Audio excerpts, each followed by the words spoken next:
Hello, welcome to Matt Loves Eurovision. It's my Eurovision 2022 semi-final one review and reaction.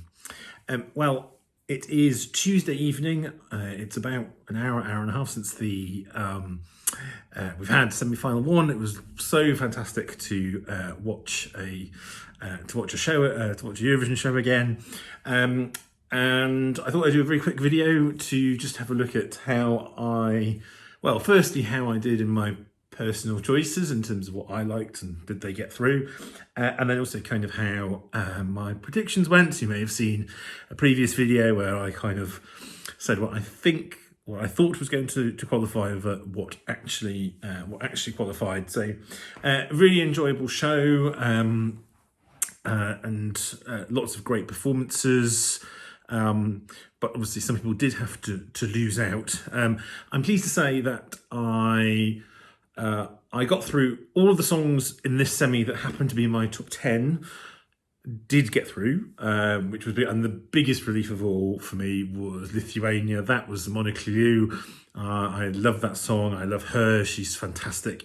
And I was really worried about where it was in the running order, where it was sort of, what it came after, what it might, and how early in the running order it was, but so happy when that one got announced. So the other ones, some of my other favourites that sort of like Ukraine and Portugal, I was far more, and Greece, I was really much more confident about getting through, and indeed they did, and Netherlands as well, and indeed they did get through.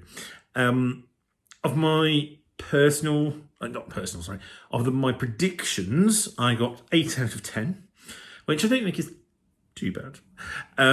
So the ones I got wrong were, so I had Albania and Latvia going through, places 1 and 2, and I did not have Switzerland and Iceland going through. Now, I think having watched the show and seeing the run through, and I knew it was probably unlikely. I did think kind of having 1, 2 and 3 also all qualifying would have been unlikely. I hadn't expected only 1 of the 3 to qualify. I have to say, I thought 2 of the 3 would have qualified, but no, it was just 1 of the 3 in the end. I think I have to say, much as I still really enjoy Ronella and Albania's song and the performance, I just kind of felt watching it live tonight, I just had that feeling. I thought this isn't going to do it. And I think of the other performances, Iceland was the one that I think I would have swapped them around. Obviously, it's too late for that because I'd already made my prediction before watching the show. But I think if I'd done it again, I would have put Iceland in over Albania. I've got to say, I didn't really see Switzerland coming. I know some people. It's actually in the betting. It was when the betting does kind of what are the 10 to qualify. Actually, Switzerland was in that 10. I think the betting got it 8 out of 10 as well. They had Austria and Latvia going through and did not. Oh, sorry. I think they had. Actually, they might have got Austria. I think they might have got 7 out of 10 actually, because they had Austria, Latvia, and Albania all going through, and I don't think they had Iceland or Lithuania and maybe another one that I can't remember now that they had. I don't think they had Moldova going through. So yes, I think they only got 7 out of 10 in the betting, so it's better than the betting anyway. But I have to say I wasn't expecting Switzerland. I didn't think Switzerland would go through, just because I thought it's just not going to get. It may get jury votes, but it's just not going to get enough televote. But we'll see. It'll be interesting to see what the breakdown is of that. And obviously, Switzerland got in over Latvia. I think Latvia was a risk.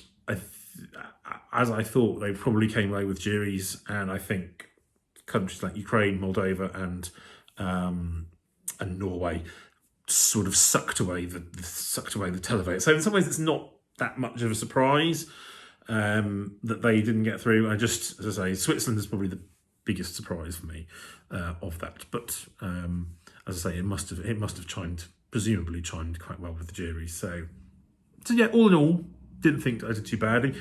Goodness, wasn't that performance by Diodato something? It was, yes, it really was quite something.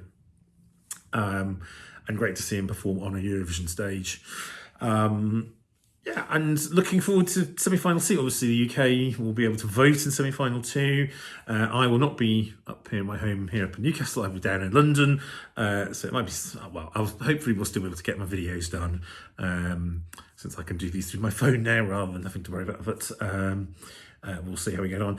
I think semi-final two is going to be really challenging to do a prediction for. I think it's a really there's one or two songs that are I think obvious qualifiers. But the rest of them, almost all of them, you can see a route to qualifying. So I think that is going to be quite difficult to call. But I will have a go anyway. I'll certainly say what is possible to happen, and then see how I do on that one. But anyway, I hope you really had a great time watching it. I hope not too many of your favourites didn't get through, but even if they didn't get through, they have been, they've had a fantastic time. It always is a marvellous experience, and I know obviously casual viewers will just see the one night performance, but as we know, as Eurovision fans, so much goes on behind the scenes and in the weeks running up to it, and the bonds that they make with other artists and with the fans. I'm thinking particularly Latvia, City Zeni. They have been they've been amazing. They've been really great ambassadors. They really engage with fans and with other artists and everything. So I wish them sort of the best of luck.